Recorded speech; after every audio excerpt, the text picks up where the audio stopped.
Hello everybody, so here's Linda Later again, and I'm here to talk to you about narcissism. Why did I choose to talk about this subject? First of all, because I was a victim of abusive relationships with two different kinds of narcissists myself. And so I have direct experience of the issue. And second, because I see a lot of confusion about what abuse is and what a narcissist is. Now, when we hear the word narcissist, we automatically think, or at least this is what I see among people, the automatical thought goes to the narcissistic personality disorder. That is not the only form of narcissism is existing in the world.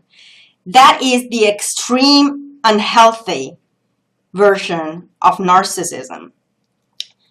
And I will talk about it, of course, in a partial way through one of my stories, because the second story of abuse with a narcissist I lived was with someone that was actually affected by narcissistic personality disorder, which of course I learned only, I knew only afterwards, after everything happened. Before that point, we start from healthy narcissism and we reach to the extreme of the psychiatric disorder. But we start from healthy narcissism. Narcissism, we all know, starts from, has its origin as a concept from Narcissus and the myth of this boy that falls in love with his image projected into pool water, and he tries to kiss himself and falls into the pool water and drowns. You might think, why is she smiling? Because this, to me, shows very well the healthy side of narcissism. Healthy narcissism is basically, you have to think a little bit like healthy selfishness. Part of us needs and requires self-attention, self-love, and self-esteem. So healthy narcissism is basically that side of us that evaluates our abilities objectively and is content with what we're actually able to do. For example, someone like me that is very good at learning foreign languages and speaks foreign languages very easily and got to the point of becoming this chief interpreter of a UN NGO student group. Has an objective sense of contentness in the idea of having become the chief interpreter of the student group of a UN NGO. My translations, my written translations, I'm not talking about interpreting, of course, reached to the Palace of the United Nations and were read inside the Palace of the United Nations. And I received a phone call from people up there, from the head interpreter that day, that congratulated with me and expressed to me their appreciation for the level of my translations. This is a form of narcissism. Being content about this stuff is a form of narcissism. But I guess you can see yourselves that it's healthy, because this stuff actually happened to me. And this stuff is something of which to be proud of. Sorry.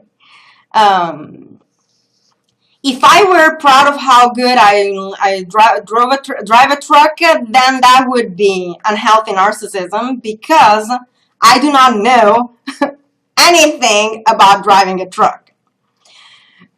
So here we go from healthy narcissism to the lower stages of less healthy stages. From there, we can pass to the form of narcissism that is merely superficial difficulty, mostly in some teenagers, but also in some young adults. And we're talking about that kind of person that sees themselves as outstanding in everything and sees themselves as super beautiful. That's basically an Enneagram 7, so between us. Enneagram 7 is this kind of person. They see themselves as outstanding at everything. An extrovert sensing dominant, they see themselves as outstanding at everything until they become grown-ups and they can see the limits of their capabilities. That's why I'm talking about the young age. This is still something healthy, meaning that this is a person that is self-assured, that has a strong sense of the self, and views themselves a little bit with wrong lens. They kind of inflate their abilities, and they believe they can do pretty much anything. This is still average to healthy. Then we move on and we go further down into the unhealthy levels. And when we start going down to the unhealthy levels, let me read you something. Narcissism is the pursuit of gratification from vanity or egotistic admiration of one's own attributes. But it's not only that. When we go down and we start looking into the most unhealthy traits of narcissism, we start finding an obvious self-focus in interpersonal exchanges. So the person lacks the ability to focus at all on the other person. A problem in sustaining satisfying relationships. A lack of psychological awareness. The difficulty with empathy. Problems distinguishing the self from others. We're talking about people that consider their own success something that others achieve in their life. Hypersensitivity to any insults or imagined insults. Vulnerability to shame rather than guilt. Haughty body language. Flattery towards people who admire and affirm them. Detesting those who do not admire them. Using other people without considering the cost of doing so. Pretending to be more important than they really are. Bragging subtly but persistently and exaggerating their achievements. Claiming to be an expert at many things. Inability to view the world from the perspective of other people. Denial of remorse and denial of gratitude.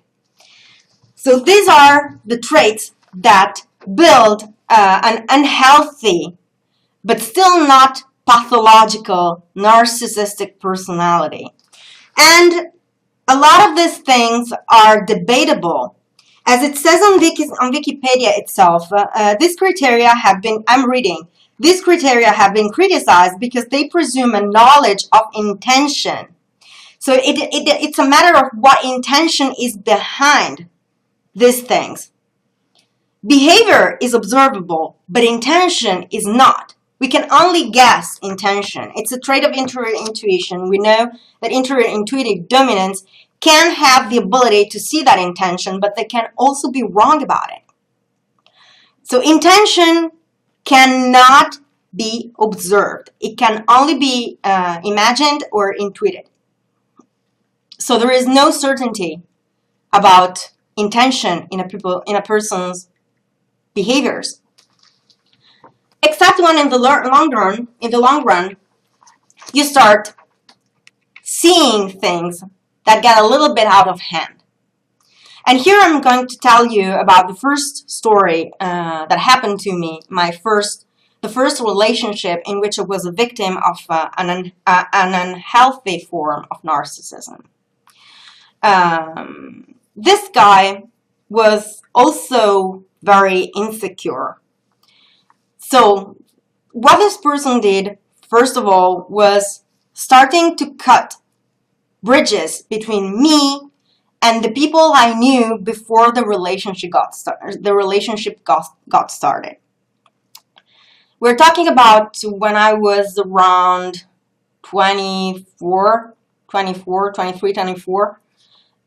So this person started by cutting the bridges with previous contacts that I was having. It's not difficult with me because I do it myself. So that was pretty easy for him. For example, in the current relationship, I did it myself. So the first thing that this guy did was starting cutting a little bit, reducing the time that I was having to be with other people. And the first approach was actually pretty reasonable, because what this guy was telling me was, you are now in a relationship and you're supposed to spend time with your significant other. So basically the point is less interaction with other people, and when you are with me, spend time with me. From that normal and completely legitimate request, we passed on to something completely different. At some point, this guy started telling me that he considered my parents too much intrusive. So he started taking me away from my home and taking me to his place, where, according to him, we were not intruded as a couple. Now, my parents are de facto extremely intrusive. They're lovely people, they're good people, they have very good intentions, but they are, in fact, intrusive. And they can create codependency issues, and this I learned more recently. So that was actually also a healthy thing for me, to take some distance from my original family. The problem was in the intention this guy was having that showed up over time. So I'm not going to tell you, but it will show up. Shortly after that, he told me that he considered women sluts a priori, and therefore he knew and he was sure that I was cheating on him when I was going at the university. After 1 year of relationship with someone, when things had gone well up to that moment, it is very difficult not to be involved in the relationship to the point of allowing that kind of thought to make you feel vulnerable. So what I did was trying to persuade him that he was wrong. When I saw that it was impossible, the choice was to cut bridges with every male person in my life. So I stopped talking to male human beings, to male people. We reached to the point that after a while, he told me that he considered me capable of cheating on him with his father and my father. At that point, not talking to them was kind of to prove him that it was not true, was kind of automatic to me. So I stopped talking to his father, and I stopped talking to my father. Every single person of male sex was excluded from my life. At that point, he started telling me that he didn't trust the presence of female people in my life because they were influencing me in a way that was negative for me. Basically, what he was doing slowly was destroying me psychologically, showing myself to myself as a monster, as someone that can be manipulated, but that is manipulated by anyone, that cannot be trusted, that cannot trust themselves. Since I was keeping telling him that what he was saying was not true about me, he also started pushing in the direction of persuading me that I was not in a position to trust myself about my own perceptions of myself. So over time, in 4 years of relationship, he got to the point of actually persuading me that these things were real. And I ended up having doubts about who I was, not knowing exactly what to think about myself, not knowing how much to trust of myself. I didn't trust myself to go to the supermarket. What happened at that point was that I had this hunch that something was wrong and wasn't working. And I called the mother of an infancy friend of mine and I asked her for help. I went to her and she showed me a different version. She showed me how people reacted to me. She showed me that people were not trying to manipulate me. She showed me that I was not unworthy of trust the way I was being shown. At that point, I was strong enough to break up with the guy and understand that I had allowed myself to be manipulated into that. Which also caused a couple of issues because that you can imagine, well, that means that I can be manipulated in some way. So partially he was right. But I wasn't considering the fact that when you truly love someone or you truly care about someone and you see this person suffering, especially as an extrovert feeling type, you will do everything in your power to stop that suffering. Especially when you trust someone and things go escalating this way, you don't have the perception of the escalation. Anyway, this was the first thing that happened to me with a narcissist. And here we're talking about a narcissist that is still psychologically recoverable, at least in my opinion. He didn't have any certificate whatsoever. There was no suspicion of narcissistic personality disorder. This person was simply manipulative that way and was actually mimicking what his father had done to his mother. So he was copying a previous behavior in some way. Probably an anagram 3, if I had to guess. That is trying to mimic the person that they esteem the most and they admire the most, which in this case, unluckily, was a negative paradigm. So, from this point, there is another further step. And the further step is the narcissistic personality disorder. And I had experience of that also. And this was far more difficult to deal with. When you have to do with someone with narcissistic personality disorder, we're talking about someone that has zero emotions, zero connections with their emotional state, zero empathy, and zero focus on anybody else but themselves. Every person around them is used exclusively for the purpose of their own self-inflation, or of the inflation of their ego. They use people as ego boosts. That's everything people are to them. So everything starts with these people. Well, let's talk about my story. Everything started with this guy being extremely charming, like very, very charming. Good-looking guy, nice behavior, very charismatic, with a good position in a political party in the area. He was a charming individual with a lot of charisma. So everything started that way. This guy starts with simple jokes. We started dating, and this guy starts joking with me.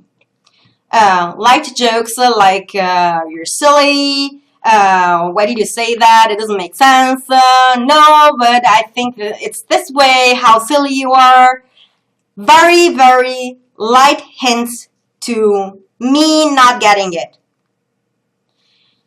After a couple of months, light jokes started escalating a little bit, and from being just silly, I started becoming stupid. So that's just a stupid thing you just said. Why did you say something stupid like that?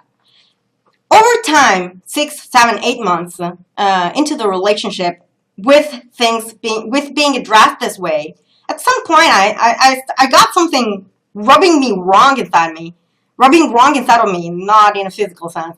Sorry. And what I did was complain. And I'm like, I'm sorry, but I don't really appreciate this thing of being called stupid every 2 sentences and being told that I'm a stupid. I would rather you quit the kind of joke and we stick to other kinds of jokes, because that's really something that goes past my boundary. At that point, this guy starts telling me that I'm touchy-feely, that I cannot take a joke, that I'm making his life a nightmare. He basically starts guilt-tripping me about my reaction, and he starts making me feel really bad for not taking a joke. It might be vulnerable, I'm not sure, but what happened in that moment was, well, maybe I overreacted to something minor. It can happen that sometimes we're in a bad mood and we overreact to something minor. So what I did was, okay, well, if I overreacted and you feel this bad about this thing, then maybe let's see what happens. So I withdrew my boundary and I allowed the thing to go on. Going on in the relationship, what happened was that that's just stupid and that kind of thing started becoming, you have no clue what you're talking about, you're just a stupid, you don't have a right to talk about, just shut up and let people who know talk, and all that kind of stuff, at which point I rebelled again, and I told him, what the hell are you doing? I don't accept that kind of thing being told to me. At that point, the guilt trip became even stronger, because that's how narcissists work. Now, we have to say that on the other side, I was having company pushing in the same direction and telling me I was stupid and telling me all of those things. So when voices start becoming more than one and you're surrounded by a lot of people treating you wrong, then you start thinking that maybe you are the one being wrong. Anyway, things escalated to the point that I started again having doubts about myself. And I started doubting that I had any form of intelligence whatsoever. Over time, I stopped saying no to anything. I started saying yes to everything he wanted, and I quit every form of personal assertion. So, after a little while, negative feelings started mounting inside of me. And at some point, I felt like I had to say something. But I knew that if I had addressed the matter directly, I would have been faced with guilt trips. So I avoided that. And what I did was, at New Year's Eve, at some point, the guy wanted to go to the square in the cold, and I wasn't dressed in a way that made me feel like going. And I was basically, imagine me wearing a summer dress and not being 20 anymore because I was a little bit older than that. And well, how old was I again? I was 29, 29/30. I don't remember exactly. Anyway, what happened was that I took courage and I told him, I'm not coming. If you want to go, there's no problem. I sure don't tell you what to do, but I'm not coming. So if you want to go, I can go home, and when you're ready, I can come and pick you up. Or otherwise, you ask your friends to take you to your parents' home, and tomorrow I can come and pick you up, and you can come to my apartment and get your car back. At that point, the guy decided not to go either, and that's quite normal, and he fell asleep in the car. When we got to my apartment and we sat down, he started yelling at me very violently that I had no right to say no to him. And he got so violent that I felt threatened physically, and I closed him out of the door. He started screaming and kicking and punching the door very strongly. At some point, I got afraid that the apartment downstairs would intervene, and since there's a kid and a young lady, I was afraid that someone would get hurt. So in the hope to calm him down, I opened the door, and that's when his hands grabbed my throat and he started choking me. I had the strength to grab the phone instantly and call the emergency and dial the emergency number. When he heard the lady's voice on the other side, he let go of my throat immediately. The lady sent the ambulance because unluckily they cannot send the police unless I tell them, and I am too good-hearted to call the police. Call me stupid. I can agree with that on this one. But I didn't tell her to call the police, so she called the ambulance to help me out. And when I hung the phone and the call was over, I saw his hand darting towards me again. So what I did was dial another number, the first number that jumped to my mind, and I called my parents home. When he heard the voice on the other side again, he stopped. And that's how I saved myself. I got to push him out of the apartment with my parents' help on the phone, and that's how the relationship ended. That is narcissistic personality disorder. Afterwards, I had confirmation that there was psychiatric condition there. And I didn't know.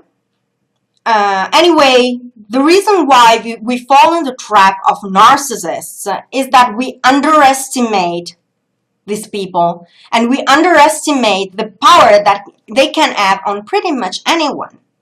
The reason why I fell in the trap was that I kept telling myself what you're probably telling yourself too. It won't happen to me. I'm too smart for that. It won't happen to me. It can't happen to me. It's so rare. Why would it happen to me? I would see it coming. I'm an I dominant. I would see it coming. That's why I fell in the trap twice. Because I didn't see it coming. Because I considered it impossible. And the biggest issue that people seem not to realize about narcissism, the biggest issues are two. First of all, narcissism is in no way empowering. Some people have the courage to tell me that I'm probably in a narcissistic relationship right now, in a relationship with a narcissist right now, and that made me so angry that it is insane. Because you can look at me and you can see the difference from my videos months ago and my videos now. This person is empowering me. He's making me feel strong. He's making me feel beautiful. He's making me feel worthy. And that is right the opposite of narcissism. Narcissism is not in any possible way empowering. Narcissism makes you feel stupid. Narcissism makes you feel unworthy. Narcissism makes you feel a monster. That's what narcissists do. Because the worse you feel about you, the better they can feel about themselves. Let's not forget the basis from which narcissism starts, which is, again, the pursuit of gratification from vanity or egotistic admiration of one's own attributes. So when the egotism reaches the level of disorder, or even before that, it becomes unhealthy, what the narcissist does is diminish the importance of anybody else and making them feel unworthy, making them feel useless, pointless, empty, nothing, monsters. So narcissism is in no way empowering. Another thing to keep into account is that all those people that go around slapping psychiatric disorders onto others, those people that go around calling people narcissists, those people that go around telling you, if you have a faith in something, in a God or in a religion whatsoever, that you're into wishful thinking, people that tell you that you're stupid if you believe in something, those are narcissists. Do not underestimate them. Those are dangerous individuals that can manipulate you and are trying actually to manipulate you into believing, into having a bad impression of yourself, into not believing of yourself, into thinking bad of yourself, into having a negative image of yourself. Those people are dangerous individuals. They are dangerous for your psychological health, and they are dangerous for your physical health, because you cannot know how far their narcissism goes. They are basically trying to destroy you psychologically to feel good about themselves. All these people that go around posting stuff like, oh, that guy there that does that, that has that channel or used to have that channel about religion, that's a crazy person. He's schizophrenic. If you believe in him, you are crazy yourself. That's a narcissist. That's a person that has an issue himself and is trying to tell you that you are wrong about your own perceptions. That is someone that is trying to downplay your intelligence, that is trying to make you feel stupid, that is trying to make you feel bad about yourself for trusting someone or believing in something. That is a narcissist, and that is what narcissism in the unhealthy to pathological levels does. Those are really dangerous individuals. And this is why I'm keeping them out of my channel. And this is why I do not allow anyone to post that kind of stuff on my channel. Because narcissists are going to get out of here as soon as I see them. And that kind of behavior is narcissism. So, let's summarize. I know it's a long video, but I consider it very important. Narcissism makes you feel bad about yourself. Every time you're faced with a person and this person behaves in a way trying to downplay your intelligence, and they specifically say things like, oh no, you're probably wrong about that because of this and this and that, or they say something like, oh no, you silly, that is not how things are, or you are wrong about yourself because of this and this and that. That person is downplaying your intelligence. Now, it's a different thing if you're going to someone like me, for example, or anyone else that is a life coach or that is trying to provide counseling sessions or anything of that sort, and this person points out something about your personality. Like, for example, if you were FI inferior and this person was trying, or FI ignoring, for example, an ENFJ, or an ESFJ, or an ENTJ, or an ESTJ, and the person tries to tell you, you should feel this way about this thing. You should, according to the order of your function, you should be feeling this way, and this should be why you're reacting the way you tell me you react. And at that point, you don't know if what they're saying is correct.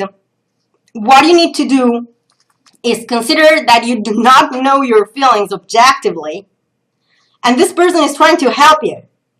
So the intention is what matters. If the person is trying to empower you, then it's not narcissism. If the person is trying to downplay your intelligence or your self-awareness or whatever, if the person is trying to make you feel bad about yourself, and the intention is to inflate their ego, like you can see in someone that comes to you and tells you, oh no, you're wrong about the theory because of this and this and this. No, you're not wrong about the theory. You have different sources, a different understanding, or you see it differently. You're not wrong about the theory. You probably didn't understand something, but if you didn't, you probably know that there's something there that you didn't understand, and you will be probably asking rather than asserting something. So be very careful about those people that walk up to you and try to diminish the importance of your intelligence, your faith, your beliefs, and anything that revolves around your persona. This is what I have to say about the matter of narcissism. I guess you can imagine that I got a little bit carried away because it's a really important matter to me, and now I'm not at risk anymore because lucky for me, I'm in a healthy relationship with someone that is really worth a lot. And I wish you all to find happiness and not to be misguided, misled, and mistreated, and most of all, not to be tried to be killed by these people. This is everything I have, and I hope it helps you in some way and it raises your awareness of what is out there. I will talk to you soon. Bye.